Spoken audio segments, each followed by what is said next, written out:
Alrighty, so my supercharger kit's actually on its way here right now. UPS says it's out for delivery, so I'm going to go ahead and start removing the intake.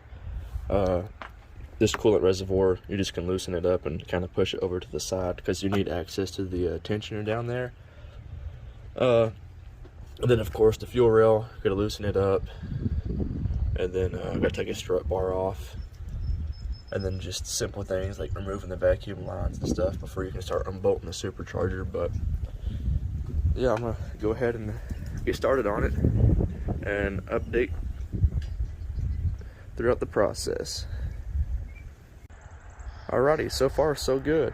I have the intake off right now, and the JLT 123 is just one 10mm bolt right here, and then the clamps are 8mm. The throttle body had 4 8mm bolts, and the throttle body, or the elbow, has 4 8mm bolts as well. I got all the fuel injector connectors unclipped, vacuum lines. This bypass valve vacuum line is actually kind of hard to get to because it was tucked back there, but once you take the elbow off, you can get to that a lot better. I took that off before I took the elbow, and it was hard to get in there to pull it off. But yeah, just take the elbow off first, makes life a lot easier. Loosen up this coolant tank to get to the tensioner down there. Got the belt off. Got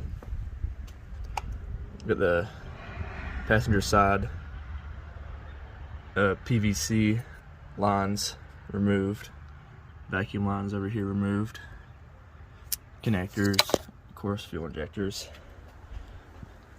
Yeah, everything's simple. I'm still trying to figure out how to get this fuel line right here disconnected, so that way I can start loosening up the fuel rail. Yeah, then take the supercharger off. Seems easy peasy so far. Okay, I finally got this fuel line disconnected, so now I can start taking the supercharger off. This was actually the hardest thing so far, and I finally found a write-up online on how to remove this. And you have to push this clip right here in, and it pops over, and then I had to get a flathead screwdriver and shove into that clip and push this green section right here down, and it finally popped out. And when it did, fuel shot out right into my eyeball. So that was kind of a minor setback, but nothing major. So now I can start unbolting the supercharger. Okay, before we can get the supercharger off, we need to take the fuel rails off. So they were also 4 8mm bolts. It's a bit of a pattern here. And I shoved paper towels underneath the fuel rail. That way when I start lifting this off, there's going to be residual gas in here. So I'm going to use those to catch it. And then I'm not sure what size these are. They look kind of like 13s, but I'll find out for sure here in a second. But looks like there's 8 of them holding the supercharger down. So yeah, let's get this fuel rail out of the way, and then we can start unbolting the supercharger. Okay, so I lied. There's actually 10 bolts that hold the supercharger down, and they were 13mm, by the way. You have 2 back here, one underneath the EGR valve, and another right beside the bypass valve. EGR valve has to come off anyway. I don't know why I didn't do that before, but it was 10mm bolts, just 2 of them that hold that thing on. And I can already tell that this thing's probably going to be a pain in the ass to try and put back on. So yeah, this thing is pretty heavy, so I might just wait till my buddy gets here before I start attempting to remove the supercharger, but it's ready to go right now. Okay, so right now I'm going to install the factory 1314 GT500 fuel injectors. I'm gonna lube up the O-rings with some motor oil to make them slide in a little bit easier. Okay, these don't have any clips on them. You can see these have little clips. Some of the injectors stayed inside the intake, and some came out with the fuel rail. So I'm just going to pop these off, reuse these clips, and pop these back in. Okay, so now I have all the clips swapped over to the new injectors, so you can use this as a reference on how the clips need to go in relation to the fuel injector. And they just snap right back into place. And just make sure when you're pulling off your old fuel injectors that the O-rings don't come off into the fuel rail. As you can see, I got mine out. Mine actually came out with the fuel injectors, but I've also had the case of removing fuel injectors and the O-ring stays off in the fuel rail. So yeah, just double check that, because you don't want to double stack O-rings, because then you would have a massive leak and that wouldn't be good. But yeah, I'm going to go ahead and put all these into the rail, and then gap my spark plugs, and then put all this together. Injectors are in, those are good to go.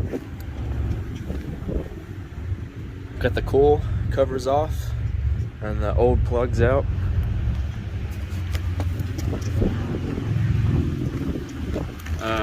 I'm going with the TR6s, which are the stock heat range apparently. I've seen people gap these things anywhere from 28 to 32 thousandths. So I just met that right in the middle. Have these gapped at 30 thousandths. I hope I don't have any issues with that. But I'm gonna go ahead and put these in, put the coil covers back on, and drop the supercharger on and put the fuel rail back on it, and upload the tune. So yeah, still waiting on my friends to come over to help me get this thing off, because it's on there pretty good. Well, I take that back. I pried on the snout pretty hard, and I guess it's just like the seal with the gasket on it, which made it seem like it was really stuck on there. But yeah, that's out of the way now. I'm actually going to grab a piece of cardboard to put over top of that gaping hole whenever the supercharger comes off. So I'm going to go ahead and do that and pull that bad boy off. Okay, with that thing out of the way, you can see all the connectors that you have to disconnect. I still haven't put the new spark plugs in, but the coils just come out and lay over to the side. Here's some vacuum lines that may be a pain in the ass to get back started on the new supercharger. I'm trying to keep this cardboard over top of that hole. That one might be a pain in the ass. I know the EGR is going to be a pain in the ass to get it lined up. These shouldn't be too bad. Those go into the elbow. But yeah. Now, I really don't trust myself trying to manhandle this thing back into the car by myself. But this is my first time ever doing a supercharger swap on a car, and I'm maybe an hour and a half in so far by myself. So this is actually a really easy swap. If I can do it, anyone can do it. But we're not done yet. But so far everything seems pretty straightforward. Like I said, getting that started on the back, that one shouldn't be too bad, but that one might be a pain in the butt. But the evap, that's probably gonna suck.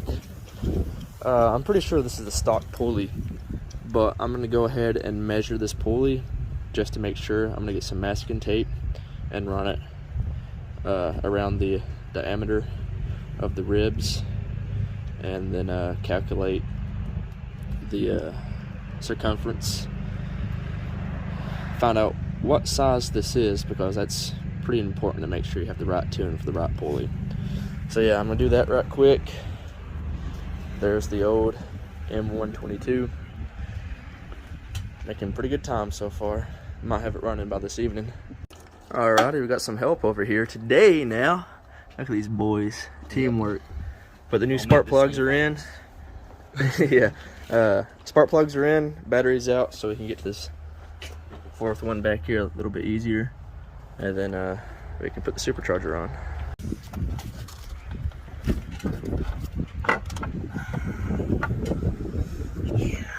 Smooth. So we got this bad boy put in now. He's tightening up the EGR. Once that's out of the way, we'll start hooking up the vacuum lines and put the elbow and throttle body on, and getting closer by the minute. Yeah, boy. Okay, so he's putting the BPS elbow on right now, but we did run into a problem. These damn connectors are super brittle, and the push-in tab broke on 4 of my fuel injector clips, so they're zip tied right now.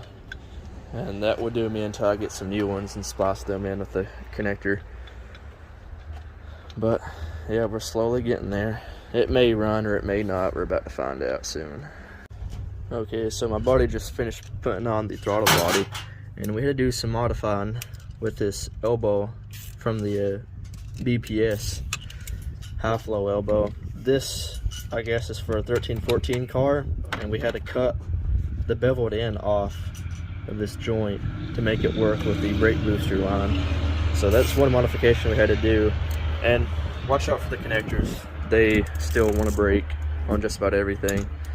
So yeah, once we get the brake booster line on and the evap line on, I'll put the intake on and put the tune on it, and I'm gonna put the belt back on it, and then it's ready to be fired up. Okay, so right now I have the plug and play booster pumps. Just trying to figure out a good spot to mount these, but yeah, you're gonna clip this right here, and then you have the piggyback harness. This thing right here, it goes into place with that. Then that will clip into this, then into the box. So we're gonna go ahead and get that out of the way. And it's supposed to upgrade the fuel pump fuse from a 15 amp to 30 amp. So I'm gonna go ahead and do that right now too.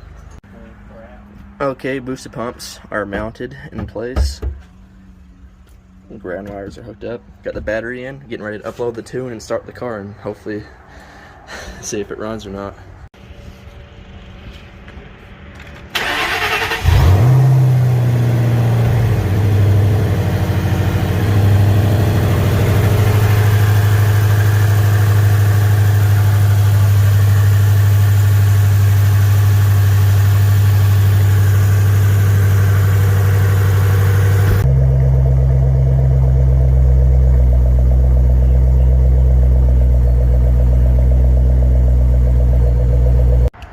Okay, so the car was running pretty good until we started coming to a complete stop and the idle was a bit too high.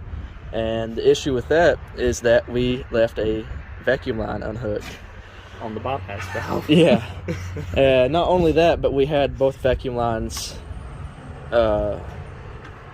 reversed. There's a intake vacuum line right here that goes to the bypass valve, and this goes to the bottom of the valve. We had it on the top. The EGR one, the one he's trying to work on right now, goes on the top. This one goes on top, and the intake one goes on the bottom. So with that little tiny minor setback, we just have to finagle our way to get those back on. And the engine bay is super hot right now, so that makes it even more fun to play around with. But yeah, that's pretty much the entire swap right there. It's a pretty straightforward process. Just make sure you have a good tuner on hand, like VMP or BJ McCarty, and you're pretty much set.